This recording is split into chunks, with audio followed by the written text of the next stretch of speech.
Sige.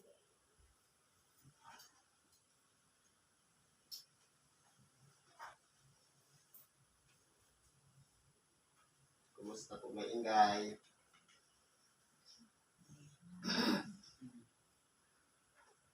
Isang mapagpalang araw sa ating lahat. Sa pangalan po ng dakilang Panginoong Jesucristo.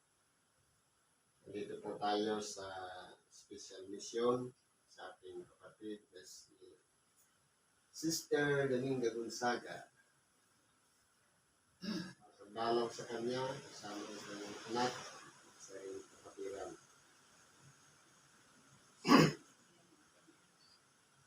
Po, magkakaroon tayo ng pagkibahagi sa pamamagitan ng Ebanghelyo upang sa ganon maipahatid natin ang salita ng Diyos dito sa book na ito. Una sa mga kapatid natin sa laman na nandito at ganoon din sa mga espiritu na nangangailangan din ng tinatawag na tinapay ng buhay, pampawi ng gutom ng kaluluwa. Sabi po dito sa Ebanghelyo ni Apostol Mateo, Kapitulo 11, versikulo 25 hanggang 30. Nang panahon yaon ay sumagot si Jesus at sinabi, "Ako'y nagpapasalamat sa iyo, O Ama, Panginoon ng langit at ng lupa, na iyong inilihim ang mga bagay na ito sa mga pantas at matatalino at ipinahayag mo sa mga sanggol." Marahil po, kung atin pong titingnan ang Ebanghelyo ngayon, malalim, hindi po natin mauunawaan. Ano nga ba yung mga bagay na ipinahayag sa mga sanggol at inilihim sa mga pantas at matatalino? Sabi po dito sa Ebanghelyo ni Apostol Mateo muli, sa Kapitulo 21, versikulo 16. At sinabi sa kaniya, "Naririnig mo baga ang sinasabi ng mga ito?" At sinabi sa kanila ni Jesus, "Oo, kailanman bagay hindi ninyo nabasa mula sa bibig ng mga sanggol at ng mga sumususo ay iyong nilubos ang pagpupuri." Ano nga ba meron ang mga bata? Ganon din ang mga sanggol at ang mga sumususo para lubusin ang pagpupuri sa Diyos. Ano ba ang katangian meron ng bata? Ang bata, kung titingnan natin, kapag masakit ang tiyan, umiiyak. Kapag gutom, umiiyak. Kapag kung mayroon siyang nararamdaman kakaiba sa kanyang katawan, umiiyak. Ngayon, ano po ba ang sinasambit ng mga bata sa pag-iyak? Ang sabi sa bagong panganak, "Oh, ha." Ngayon, tingnan natin kung nasa kasulatan yan. Sabi po dito sa Aklat ng Mga Awit, ang kapitulo ay 89. Ang versikulo ay 8. Ang ganito nakasulat, "O Panginoong Diyos ng mga hukbo, sino ang makapangyarihang gaya mo, O Ha? At ang pagtatapat mo'y nasa palibot mo." Ngayon, ibig kong palang sabihin, ang uha o iyak ng bata o sanggol o suso ay pagpupuri o pala yan sa Diyos. Isang bagay na hindi lubos maunawaan ng mga pantas at matatalino dahil natin natuto tayo ng kaalamang sanlibutan, pero yung bagay na yan inilihim sa atin na kung titingnan po natin kahit anong lahi, lipi, wika ng mga tao, anong bansa man yan, iisa lang po ang iyak ng bata. Ibig sabihin, kahit nariyan ang ama o ina o kanyang magulang na nag-aaruga sa bata, ang palagi niyang tinatawagan ang nag-iisa nating Diyos na makapangyarihan sa lahat. Walang iba. Uha. Kaya po, ito po ang sinabi ng ating dakilang Panginoon. Nilubos ang pagpupuri. Na ang sumasambit pala ng pangalang Uha ay nagpupuri sa Diyos. Ipinahayag niya yun sa mga sanggol at sa mga bata. Pero sa atin na malawak ng pag-unawa, marahil mangmang tayo dyan o kamangmangan yan para sa atin dahil tinatawa-tawanan lang natin. Ang alam lang natin, ang bata may pangangailangan, kaya siya umiiyak. Nagugutom siya, kaya siya umiiyak. Pero nasa kasulatan pala na ang pag-iyak ng bata ay pagpupuri sa Diyos. Lamang, tayong may mga gulang na, hindi natin magawa ang umiyak dahil pagtatawanan tayo ng mga nakapaligid sa atin. Pero yun po pala ay pagpupuri sa Diyos. O nga ma, sapagkat gayon ang nakalugod sa iyong paningin. Dahil po, kinalugdan po ng Diyos yaong mga bata. Dahil unang-una, hindi pa sila nakakita ng mga kasalanan. Hindi pa sila marunong magsinungaling, mandaya, umang-alipusta sa kapwa. Kumbaga, wala silang muwang sa mga pagkakasala. Pero, ang palagi lang nilang hinihingi, walang iba ang lumapit sa nag-iisa nating Diyos na ating Ama sa Espiritu. Sa Kanya, sila nagsisigaw ng uha. Pero tayo, mga may gulang, nakadepende tayo sa pangangailangang material. Na kung saan yun yung mga pang-araw-araw nating pamumuhay, kung ano yung kakainin natin, ang iinumin, anong darampin. Lahat tayo nakatuon dyan. Pero, kung gagayahin natin yung ginagawa ng bata, na sa Diyos muna, unang tumatawag, sabi nga, hanapin muna ninyo ang kanyang kaharian at ang kanyang katwiran at ang lahat ng bagay ay pawang idaragdag sa iyo.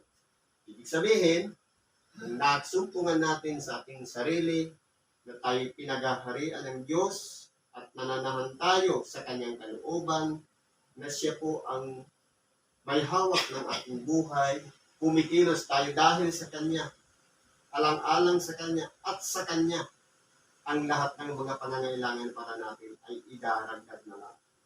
Kumbaga bonus na lang yung kalutasan ng mga problema. Bonus na lang yung hindi tayo magkaroon ng mga iba-ibang mga pagsubok na pagka minsan hindi natin kinakaya. Pero bibigyan tayo ng linaw na pag-iisip para masolve yan.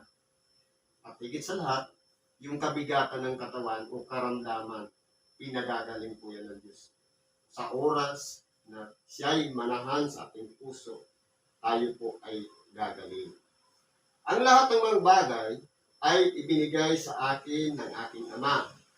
At sino may hindi nakakakilala sa anak, kundi ang Ama. At sino may hindi nakakilala sa Ama, kundi ang anak at yung ibigin, pagpahayagan ng anak. Kaya po, kung ihimayin natin ito, ang lahat ng mga bagay na dito sa buong sanlibutan, maging sa spiritual man na kalagayan, lahat ng yan ay ibinigay na ng Ama sa ating dakilang Panginoon.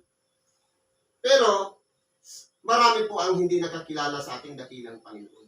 Kung kaya nga po, siya ay ibinilang sa mga taong makasalanan na dapat tumanggap ng kaparusahan para ipako sa krus. Hindi po siya kasi nakilala.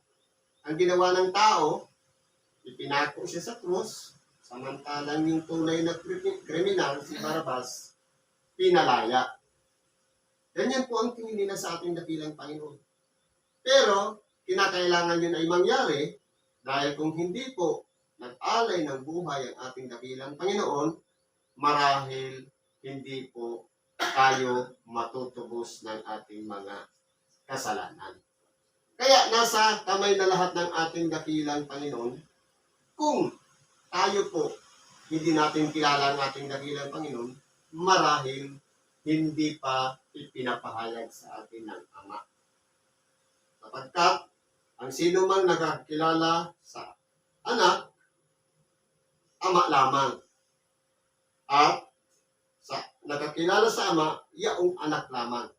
Ngayon, nagpapakilala siya sa atin sa pamamagitan ng Ebanghelyo o iba-ibang uri ng pangangaral ng salita ng Diyos, bagamat dumami na tayo sa denomination, pero naniniwala pa rin tayo na sa kabila ng pagpapakilala ng anak sa kanyang ama at pagpapakilala ng ama sa kanyang anak, ang Panginoon naman ay pagpapahayagan tayo upang mas lalo nating makilala ang ugnayan ng ama at ng anak. Magsiparito kayong lahat na nangapapagal at nangabibigatang lubha, at kayo'y aking papagpahingahin. Dito po, tinatawagan tayo ng ating dakilang Panginoon. Kayong lahat ng nangapapagal, marahil siguro, kahit saan namang tahanan, lahat ng tao ay napapagal. Napapagal na sa iba-ibang pagsubok, napapagal na sa kung ano-anong problema na dumarating sa buhay, lalong-lalo na napapagal na sa karamdaman na hindi makuha yung pinakalunas upang gumaling ang karamdaman. Kung pag-aaralan po natin, isa lang naman ang susi ng kagalingan ng karamdaman. Sumampalataya sa ating dakilang Panginoong Jesucristo, manalig sa Kanya, siya ang dakilang manggagamot, at tayo'y pagagalingin. Dito nga sa ating binasa, magsiparito sa akin kayong lahat na nangapapagal at nangabibigating lubha, at ibibigay sa ating ang kapahingahan. Kay pahingahan para saan? Sa problema? Sa pagsubok? Sa karamdaman? Sapagkat mararanasan po natin ang kapahingahan na yan sa oras na kapiling natin ang Diyos na pinagdinilay-nilayan natin ang Ebanghelyo, ang salita ng Diyos, nagkakaroon ng kagaanan ang ating nag-iisang kaluluwa. Dahil po, itong isip, abala sa mga makasanlibutang bagay. Pero ang ating kaluluwa, yun ang nababaliwala na sa halip, sa loob ng isang linggo, dalhin sa simbahan para makarin ng Ebanghelyo. Dahil may kalakasan tayo, wala tayong problema, walang pagsubok, walang karamdaman, kaya nakatuon ang ating atensyon sa makasanlibutang bagay. Pero sabi nga, gaano man kalakas ang kalagayan ng isang tao kapag iyan ay kinalabit ng dakilang Panginoon sa pamamagitan ng isang karamdaman, sa kanya naaalalang tumawag ng Diyos ko. Kaya po, dito sa aral na ito, ibibigyan po tayo ng ating dakilang Panginoon ng kapahingahan.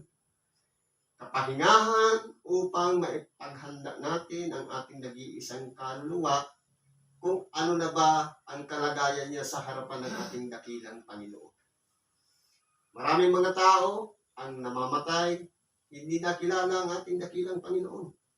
Kaya mapalad yung tao na ngayon pa lang, nasumpungan na ang Diyos. Bata pa, nagsisimba na, nakilala na may Diyos. Sapagkat mas maaga pang naranasan nila ang kapahingahan ng kaluluwa. Hindi ibig sabihin ng ang kapahingahan yung mawawala na yung buhay. Kundi kapahingahan na kumbaga matigil na yung pag-iisip ng mga problema, kung ano ang solusyon sa mga pagsubok, o lunas sa karamdaman. Nagkakaroon ng pagre-relax ang ating isip dahil napagbibigyan natin ang ating nag-iisang kaluluwa na pakainin natin ng pagkain espiritual. Walang iba ang tinatawag na salita ng Diyos.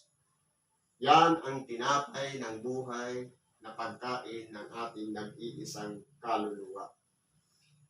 Pasanin ninyo ang aking pamatok at mag-aral kayo sa akin, sapagkat ako'y maamo at mapagpakumbabang puso, at masusumpungan ninyo ang kapahingahan ng inyong mga kaluluwa.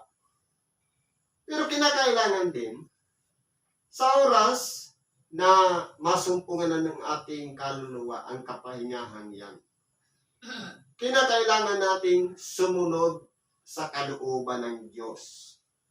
Sumunod sa mga kautusan ni Kristo, sapagkat yan po ang pamatok na dapat nating pasanin sa makatuwid, ang magpasakop tayo sa Kanya at ang lahat ng mga bagay na kumbaga malaya nating nagagawa na nagkakasala tayo, dahil sa pamatok na yan, nagkakaroon na ng pagkukontrol o limita sa mga gawa. Bagay masama sa kapwa, hindi na natin gagawin, kundi kung ano yung nakalulugod at karapat-dapat sa paningin ng Diyos na dapat natin gawin, dapat yan na po ang ating ginagawa. Kaya kinakailangan natin na gumawa rin sa pamamagitan ng pagpapasan ng pamatok. Pero magaan lang naman siya. Sa mga matutuwid at gumagawa ng kabutihan sa kapwa, hindi mahirap. Pero sa mga gumagawa ng kasalanan, lalong-lalo na yung mga naiinis sa kapwa, napupuot sa kapwa, mahirap pong gawin yan. Dahil sumasalungat po yan at kumbaga pumukontra yung isipan. Pero sa pinagaharian ng Diyos, madali po yan. Sabi ng ating dakilang Panginoon, ibigin mo ang iyong kapwa katulad ng iyong sarili. Kung ano ang trato natin sa ating sarili, na inaalagaan natin, pinapaliguan, pinapakain, pinapainom, binibihisan, yan din po dapat ang trato natin sa ating kapwa. Itutulad natin sa pagtrato natin sa ating sarili, yung pagtrato sa kapwa. Sa mga hindi pa yan ginagawa, lalong-lalo na sa mga tao na maraming kaalit, mahirap. Pero sa mga tao na wala man lang kaalit, ang sarap kaya matulog ng mahimbing kung wala kang kaalit. Lalong-lalo na kung nakapaghingi ng tawag. Yun po yung pinaka-importante, yung sumunod sa kalooban ng Diyos at makipag-aral sa Kanya sa pamamagitan ng mga salitang ipinapahayag kahit saan mang simbahan na iyan ay pinagninilay-nilayan natin. Diyan po tayo matututo. Kaya po pagsikapan natin makapag-aral ng tinatawag na salita ng Diyos kahit sa pakikinig lamang at pagninilay-nilay, magkakaroon na tayo ng bahagi doon sa sinabi ng ating dakilang Panginoon na mag-aral tayo sa Kanya. Sapagkat malambot ang ating pamatok at magaan ang ating pasan. Kaya po, sa mga tao na mabubuting puso, mahabagin, at maawain sa kapwa, magaan lang po talaga yan. Pero sa mga ang ugali ay hindi nakalulugod sa dakilang Panginoon, mabigat po siya. Dahil hindi maiwanan ang mga dating ginagawa na yun pala ay patungo sa kapahamakan. Sa makatuwid, yung naturalesa ng ating pagkatao, dahil ng mga Pilipino, mainisin sa kapwa, mapag-imbot sa kapwa, mapanlipak sa kapwa. Pero po, kung tayo'y kinalog na ng Diyos, lahat ng yan ay tatalikuran natin at susunod tayo sa kalooban ng Diyos. Bagamat mahirap, pero kapag biniling natin sa Diyos at ang kanyang patnubay sa makatuwid ng Espiritu Santo ang mangunguna sa atin, lahat kong yan ay magagawa natin. Kung sa tao, mahirap, sa Diyos, ang lahat ay may pangyayari. Loobin naman ng Diyos na malagpasan natin ang anumang mga lapalapit sa ating buhay, pagsubok man, kung yan ay mabigat, pag-aalinawa ng Diyos at malagpasan natin. Kumbaga, sa oras ng pagsubok, dapat maitawid natin dun sa kabila. At sa oras ng karamdaman, yung maranasan natin na gumaling tayo. At sa oras man na tayo po ay nagdurusa sa ngayon, naway ito'y bahagi lamang upang masumpungan natin na meron palang Diyos tayong dapat lapitan. Walang iba sa pangalan ng dakilang Panginoong Jesucristo. Siguro hindi na lang ipag-ibagi natin sa oras na ito. Salamat po. At anuman ang ating kahilingan, karaigan, idulog natin lahat yan sa Diyos at pagpalain tayo ng Diyos. At isang magandang araw bilang pagtanggap sa atin ng kapatid na Dominga Bunsay. Salamat at mapagpalang araw sa atin. Ama, sa